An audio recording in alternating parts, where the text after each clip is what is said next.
Photoshop CS6 Extended is a release that is packed with performance gains, magic features, and user-inspired changes that are truly game-changing for everyone.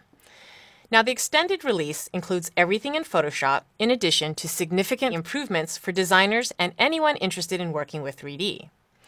Leveraging the Mercury graphics engine, common workflows are faster both in terms of interaction as well as with rendering time. Another huge focus for Photoshop CS6 Extended is with the usability and general UI for 3D workflows. We've simplified the toolset, making creation of simple geometries with extrusions much easier and fun to use for anyone new to 3D in Photoshop. 3D controls are integrated directly into common tools and workflows in the application, so anyone familiar with Photoshop will find 3D compositing much easier to use. So things like using the paint bucket to fill your 3D mesh with the material, or using the character and paragraph panel to edit your type, all happen with greater familiarity. The ability to simply grab a shadow on canvas and move it to reposition your lights in your image is just an example of how fun it is to work with 3D.